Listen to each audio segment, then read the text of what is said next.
पांडुरंग हरी वासुदेव हरी. विठ्ठल चरणी नमन या प्रवीचा. मित्रांनो, कवी प्रवीश शो यूट्यूब चॅनलवर आपलं हार्दिक स्वागत. विठ्ठल रखुमाई यांचं दर्शन मी तुम्हाला आज घडवतोय. एका सुंदर समाधी स्थळाला मी आलो आहे. ओम हरिराम विठ्ठलाय नमः.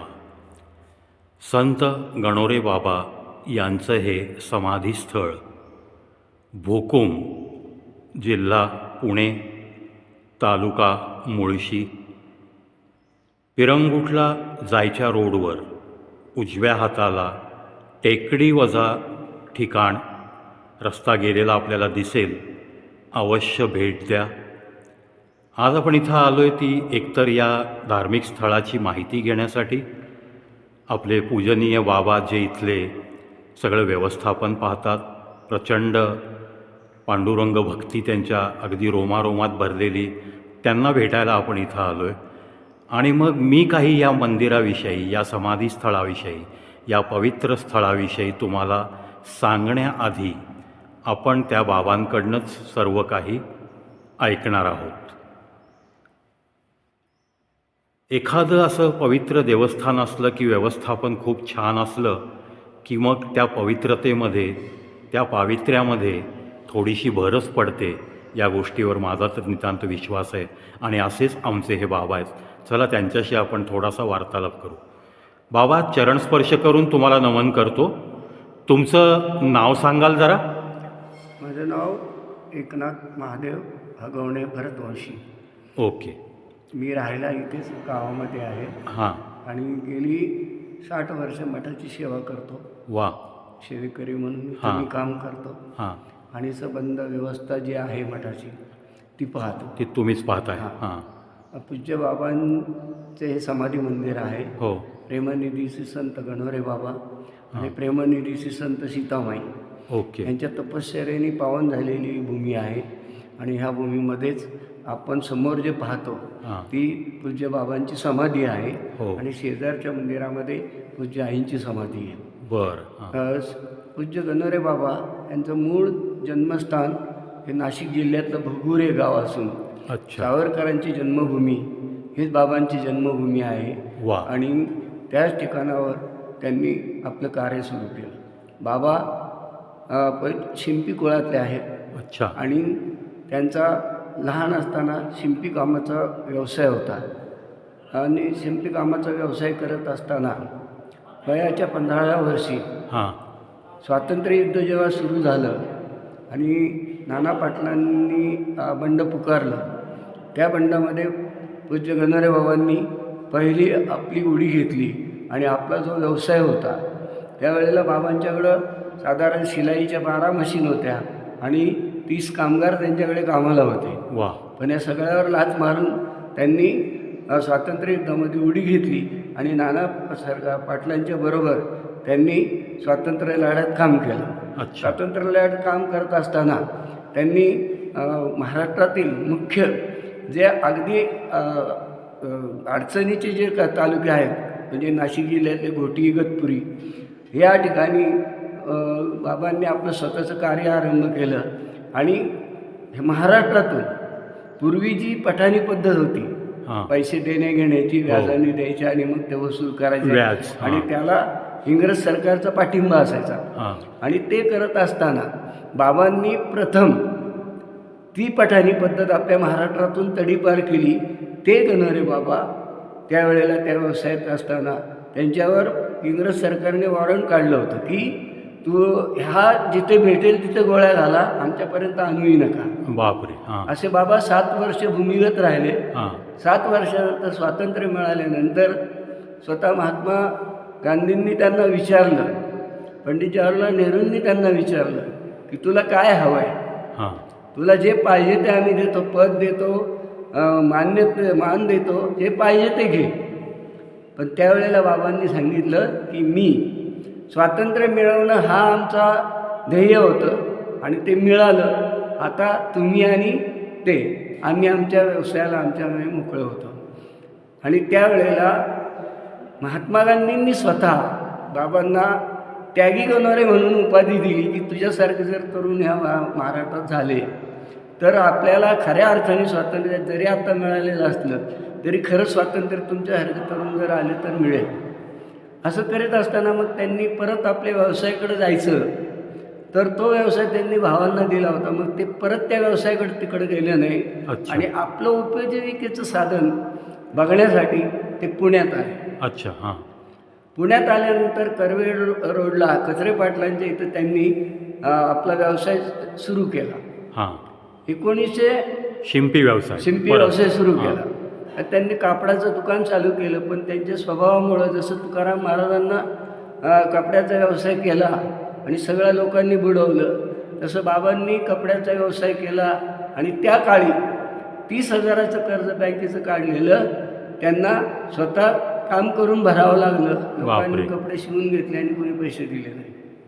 असं होत असताना मग 1948-49च्या दरम्यान त्यांना एक जण भेटले आणि ते म्हटले, तू जर एवढा चांगला आहेस तर मग तू हा परमार्थिक अभ्यास का करीत नाहीस. आणि मग त्यांनी त्यांना ज्ञानेश्वरी वाचायला दिली आणि तिथं बाबांच्या परमार्थाला सुरुवात झाली. आणि मग ते ज्ञानेश्वरी वाचल्यानंतर की बाबांना त्याच्या ज्ञानेश्वरीमधून जे दिव्य ज्ञान झालं त्याच्यातून मग बाबांनी आपली साधना सुरू केली. कठोर साधना, 12-12 वर्षाची साधना केली. बाबांनी जंगलात जाऊन बसले, अनेक साधना केल्या. आणि 1956 साली बाबांना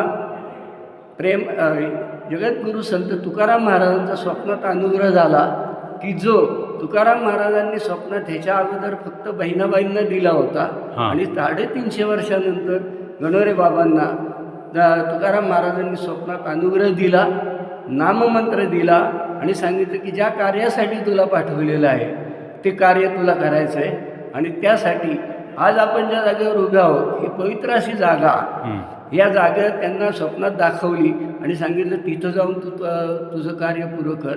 मग पुरं काय करायचं होतं कार्य, तर मोठमोठे ग्रंथ शिकलेली माणसं वगैरे वाचू शकतात, पण अडाणी खेड्यातला समाज हा कसा सुधारणार किंवा कसा सुशिक्षित होणार. मग त्यासाठी बाबांनी इथं आल्यानंतर ओम हा गुरुग्रंथ लिहिला. अच्छा. ह्या जागेचं महत्त्व असं आहे, या जागेमध्ये ज्या वेळेला दुसऱ्यांदा सीतामाईंना लक्ष्मणाने दंडकारण्यात आणून सोडलं तेच हा परिसर आहे. आणि ह्या परिसरात त्यावेळेला सीतामाईंची वास्तव्य होतं. आणि तिथं आज आपण ज्या ठिकाणी उभं आहोत त्या ठिकाणी काही काळ त्यावेळेला सीतामाईंच्या वेळेला काही काळ वाल्मिकी ऋषींनी इथं तपश्चर्या केली, पण सीतामाई त्यांना इथं तात म्हणून हाक मारायचा, म्हणून त्यांना ह्या भागामध्ये तातोबा म्हणून ओळखलं जातं. वा.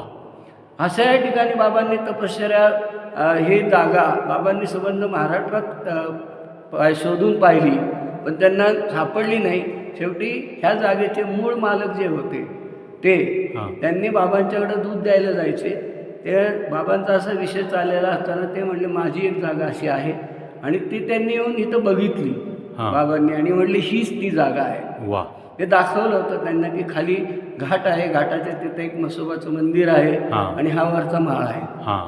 तर ह्या ठिकाणी बाबांनी मग ह्या मठाची स्थापना 1968 साली चैत्र शुद्ध प्रतिपदा म्हणजे गुढीपाडव्याच्या दिवशी केली. आणि 1968 पासून बाबांनी मग ओम हा गुरुग्रंथ लिहायला घेतला. ओम हा गुरुग्रंथामध्ये काय आहे तर प्रत्येकाची राशी, तत्व, वेळ, कुठल्या वेळेला करावं, कुठलं देवाचं भजन करावं, कुठला ग्रंथ वाचावा, कुठली पथ्य पाळावीत, कुठली साधना करावी किंवा कुठल्या वनस्पतीची आपण आराधना करावी किंवा कुठलं नाम घ्यावं आणि व्यवहारात राहताना आपण कसं राहावं, ही सगळी माहिती प्रत्येक माणसाची राशी तत्वाप्रमाणे ज्याची त्याला लिहून ओम हा गुरुग्रंथ हा अडाण्यातल्या अडाणी माणसालाही समजावा. आता तो ग्रंथ इथं मिळू शकतो. हो, तो ग्रंथ आपल्याजवळ आजही आता इथं उपलब्ध आहे. ओके. आणि प्रत्येक माणसाला आपलं जीवन जगता यावं म्हणून बाबांनी ओम हा गुरुग्रंथाची निर्मिती केली.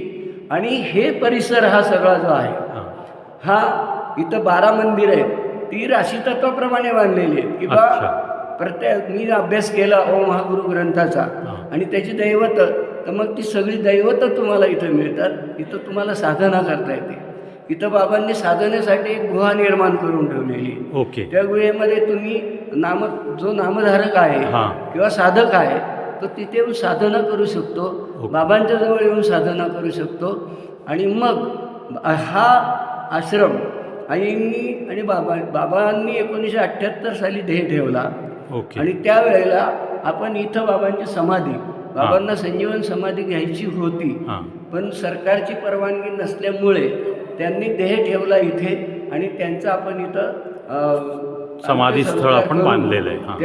त्या जागेवर आपण त्यांचा अस्थिकलश ठेवून Yes. ही समाधीचं आपण बांधकाम केलं. खूप. हे बांधकाम केल्यानंतर बाबांना जो अनुग्रह झाला हां. माघ शुद्ध दशमीला, हां. तो दिवस बाबांनी एक दिवस साजरा करीत होते. पण पूज्य आमच्या आई सीतामाई गणोरे म्हणजे बाबांच्या धर्मपत्नी, हां. पण लग्न झालं एवढंच त्यांचं पती पत्नीचं नातं होतं. अच्छा. हां. पण तसं त्यांचं नातं आई मुलगा बहीण भाऊ अच्छा. असं त्यांचं ते नातं होतं. जसं रामकृष्ण आणि शारदामाईंचं नातं हां. होतं तसं गणोरे बाबा आणि सीतामाईंचं नातं होतं. फक्त नावाला पत्नी, पण आमचे बाबा आपल्या इथं तस्वीर आहे ती त्यांची जी आहे. शेजारी समाधी आहे ती त्यांची इथे आहे, ते त्यांचे हां. फोटो आहेत. आपण तो कॅमेऱ्यात दाखवू हां. आपण लोकांना. तर ते झाल्यानंतर बाबांनी 78ला देह ठेवल्यानंतर हां. आई नंतर 25 वर्ष आई देहरूपाने इथं होत्या आणि 2004 साली आईंनी देह ठेवला. त्यांचंही तिथं आपण शेजारी तसंच त्या जागेवर करून त्यांचाही अस्थिकलश आपण तिथं ठेवला. पण आईने अशी इच्छा व्यक्त केली की बाबा आपण दुसऱ्या व्हिडिओमध्ये पुढची माहिती घेऊ. हां. तुर्तास इथं आपण थांबूयात आणि सीतामाईंचं एक तस्वीर मी लोकांना दाखवतो, माझ्या रसिक जनांना.